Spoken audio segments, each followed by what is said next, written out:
Great to have you back on the show. We really appreciate it. This is a new year, and we started off the year really coming out hot with Operation Absolute Resolve. You actually put out a statement this week, and you said President Trump's decisive action to disrupt the unacceptable status quo and apprehend Maduro through the execution of a valid Department of Justice warrant is an important first step to bring him to justice. So maybe you can expand on your thoughts there and what kind of ripple effect this ultimately will have, not just here in America, but around the world. You know, that was a incredibly decisive move by the president, not unlike some of the other things he's done elsewhere in the world that I think demonstrate the peace through strength philosophy that he's adopted. And I think in our hemisphere, at least, for, as we know now, for many, many years, these narco-terrorists, led by people like Maduro, have been poisoning the American people with illegal drugs.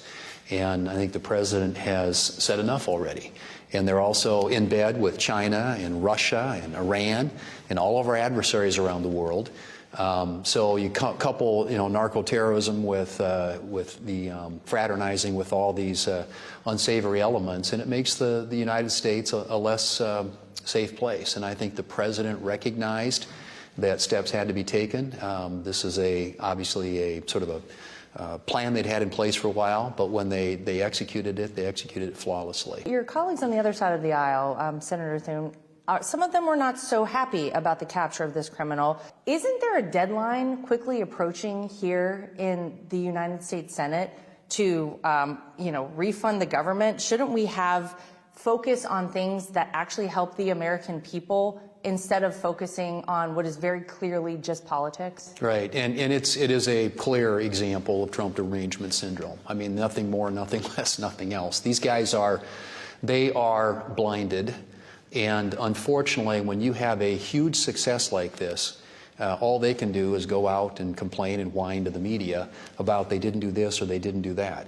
Well, the legal authority exists, and the Democrats sort of after the fact now whining about this, I think, comes across the American people as really sour grapes. And, you ought to celebrate American military success. You ought to celebrate when our country is projecting peace through strength. Well, speaking of the government shutdown, the deadline is reapproaching.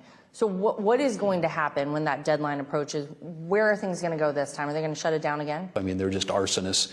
They're running for president in 2028, and they're trying to get attention. But I think the majority of Democrats in the Senate, maybe not the entire majority, but a big number of Democrats in the Senate, don't want to go through another government shutdown and realize it's not in the best interest of the American people.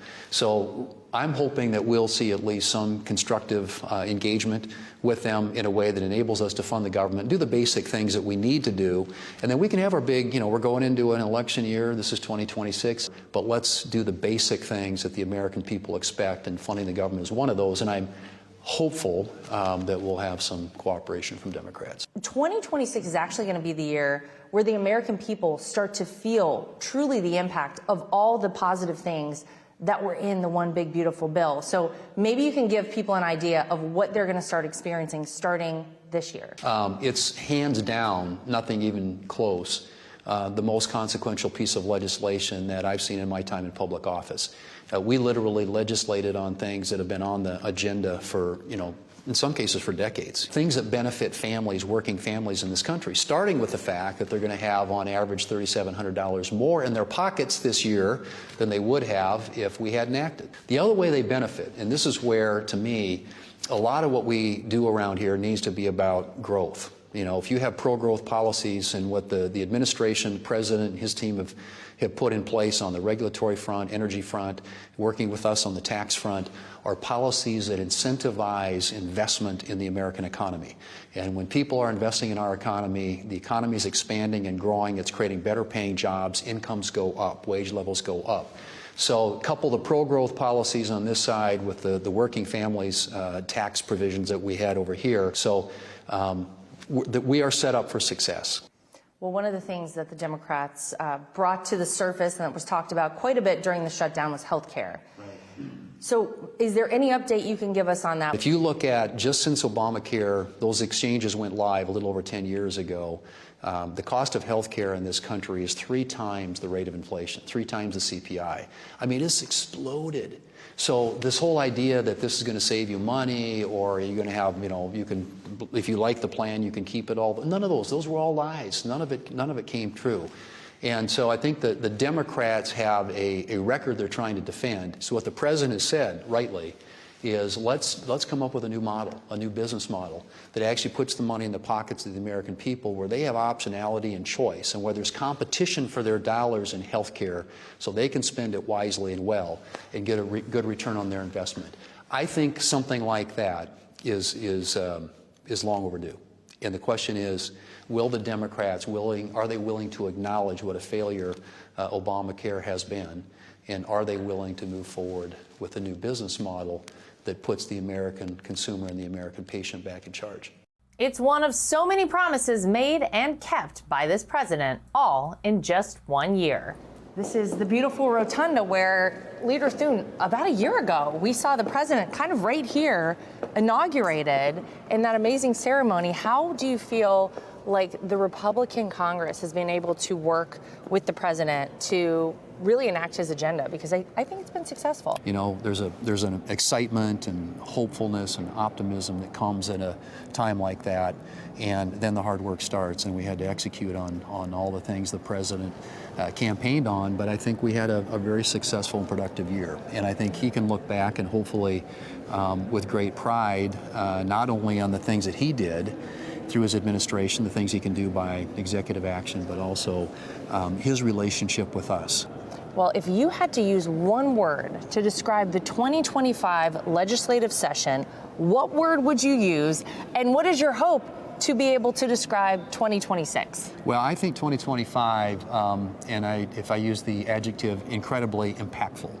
I think these are the things we did are things that, like I said, it's the most consequential piece of legislation we've done in my time in office. And some people would argue that's way too long, but it is something that I think if you look generationally, you will look back on and say all these things that we accomplished. And I mean, the biggest spending reductions in history as a part of that legislation too, and something that if you're a fiscal conservative in this country, something you've been aspiring to for a long time. So I would say impactful, 26, Here we come. Hopeful, yes, Yeah. We'll take that. Okay. Hopeful's a good way to be, and we're all hopeful.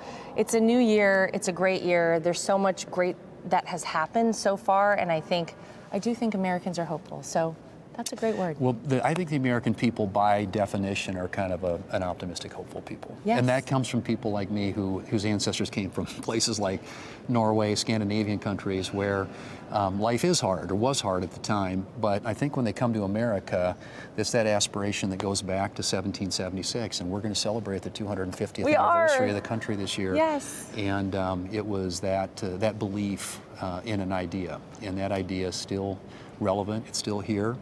And the American people, we want to do everything that we can to help them embrace it for their kids and their grandkids in the same way that those who came before us did for us. And so many of them are here in this room behind us. They are indeed. Yeah. Amazing. Yeah. In fact, let's see here. Did they point some of this stuff out to you? Oh, I don't know. What do I need to know? So the guy who painted this. Do you guys know this story? Oh, you know the story? Tell us. You tell us the story. Well, no, but I mean, it starts over here because it's like Columbus, right? And the New World, and then it kind of ends with Orville and Wilbur Wright. But they started the painter, Constantine Brumidi. He's painted all this, and he comes over to this tree over here. You see that tree there? Yeah. Well, they fired him. And so to leave his mark, if you see, you can see his face in the trunk of that tree. Do you see that face there? Oh, wow, yes. I'm looking at right there. Yeah, at the bottom. Right above the little fern at the bottom. Yeah. Oh, that's amazing. Yeah, so anyway, that was his parting gift. He left his mark on the Capitol. His face. The secrets of the Capitol exposed by the Senate Majority Leader John Thune. Hey, Sean Hannity here. Hey, click here to subscribe to Fox News YouTube page and catch our hottest interviews and most compelling analysis. You will not get it anywhere else.